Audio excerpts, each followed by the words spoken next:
Hi everybody, this is Amy with chalkyparties.com. I am an independent consultant with a new direct sale company for Chalky and Company.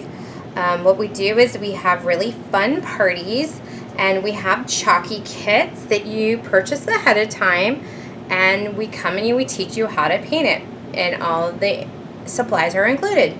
So what I've done is I have my board here that I already had. This is not a chalky kit.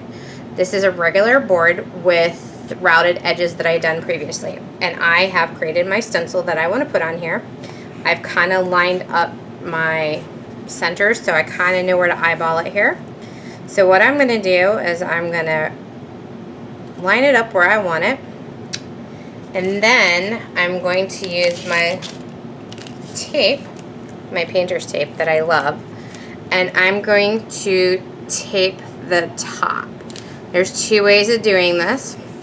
You can tape it up at the top like I'm doing, or you can tape it down this way, and that they're both called hinge methods. It's just whichever way you do it. If you do it in the middle, then you have to lift it up this way, peel half the backing off, lay it down, peel this side up, pull the backing off, and lay it down. For me, for this smaller, it's just easier to do it this way. So I've got my stencil lined up. It's taped down because I like to use the hinge method at the top. So what I'm going to do is I'm going to lift my stencil up to peel the backing off. But it's already taped at the top, so that is really awesome. When you pull the backing off, you kind of need to go slow because sometimes the stencil actually sticks to the back or the insides of like the O's. So you just kind of peel it off slowly, and you pull it back towards it, not like out like this.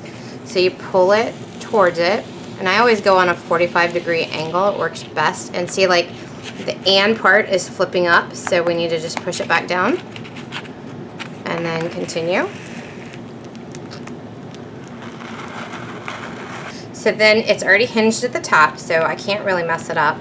I'm going to lay it down where I had it placed before. I start from the center, I use my hands, and I smooth outwards, okay? So it gets all the air bubbles out. Now, I have my trusty little squeegee here. You can use a credit card, gift card, whatever you want to do, even a spatula, and you start from the center and you work your way out. And what that does is it gets the sticky part of the stencil to stick to the paint. So when you stencil it, you don't have a lot of bleed through because all the edges are sticking down. So I think we're pretty good there. And now I'm going to take the tape off. And this is what I used for my little hinge portion. Okay, so now we have to take the transfer tape off, and this is the top part of the stencil that keeps the non-hat pieces like the O's, because the O's are not connected to the outside, in place.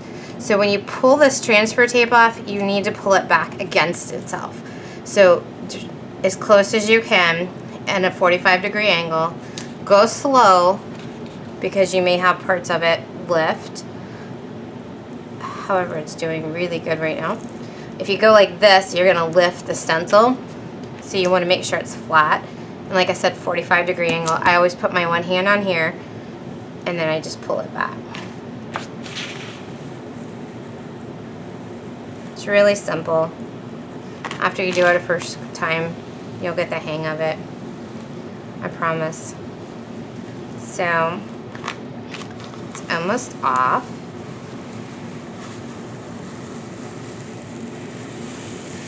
And perfect.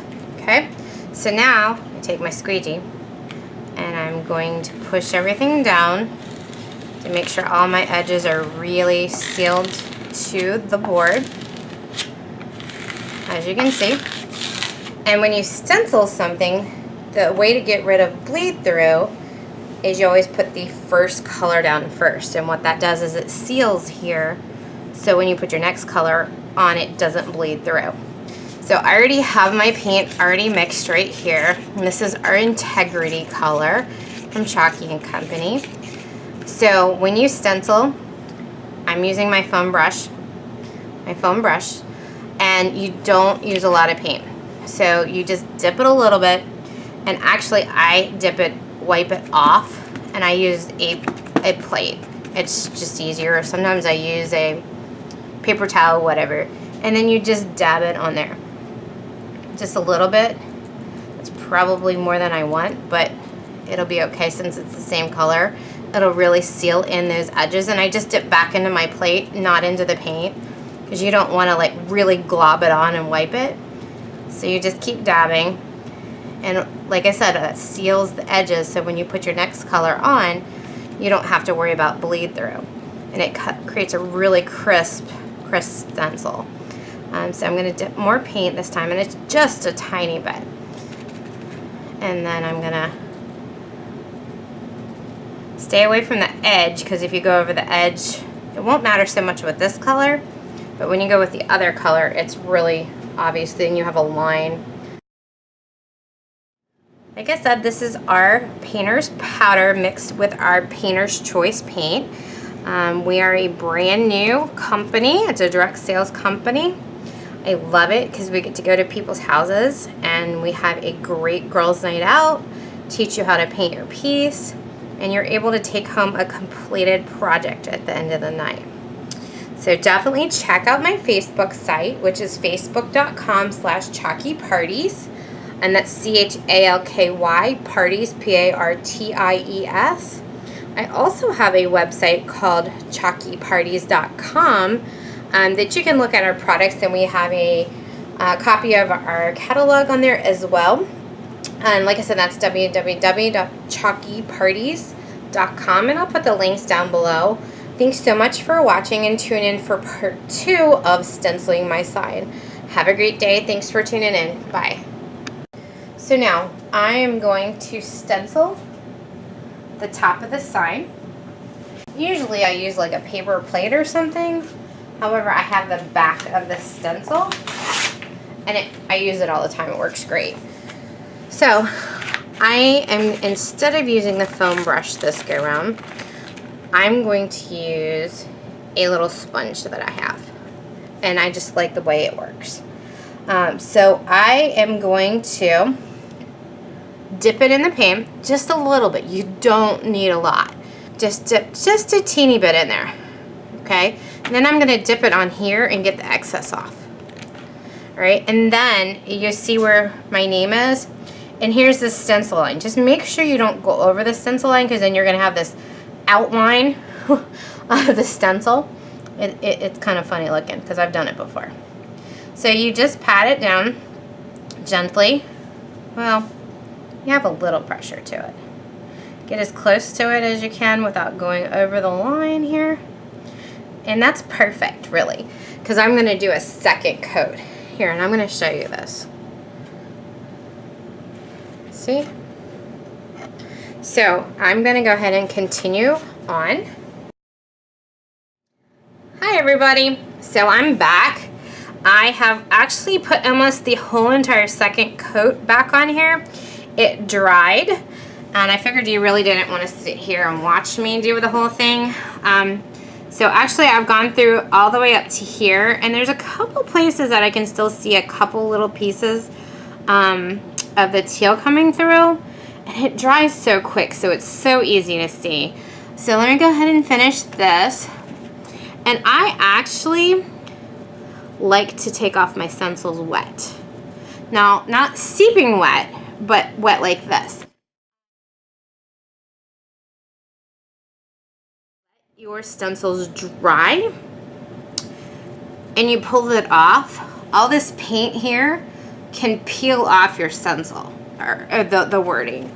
So I'm going to go ahead and finish this up and make sure I don't have any like little, not bleed through, but little parts that I'm looking here. Alright, so we're going to let it dry just a tiny bit. And I'm going to bring it up to the camera so you can see it. So, if you can see where the stencil is there, and see how part of it is wet. And like I said, if you take it off about like this, Although I found one spot, so let me fix it. It's right there and there. Okay, so if you take it off wet, like I said, it doesn't peel off the paint.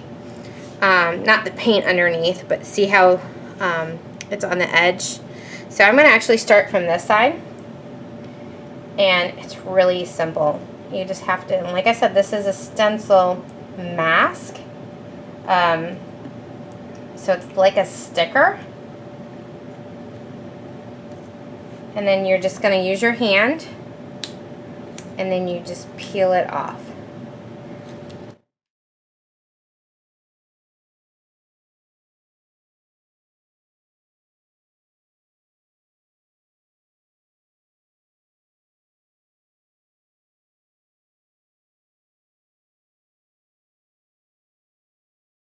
So we're all finished. So we're going to let that dry, and then I'm going to wipe it off with like a brush to get all the little little pieces. And as you can see, it says Chalky and Company, an independent consultant, and Amy Crawford. So that is how you put a stencil on, and you stencil it. And then I'm going to come back and I'm going to seal it. And as you can see, there's just like a little bit of a lip there from the 3 layers of paint. So you don't want to put it on super thick. Well, thank you for joining me. Like I said, my name is Amy and I work for Chalky and Company. My website is chalkyparties.com. And check me out, and y'all have a great day. Thanks for joining.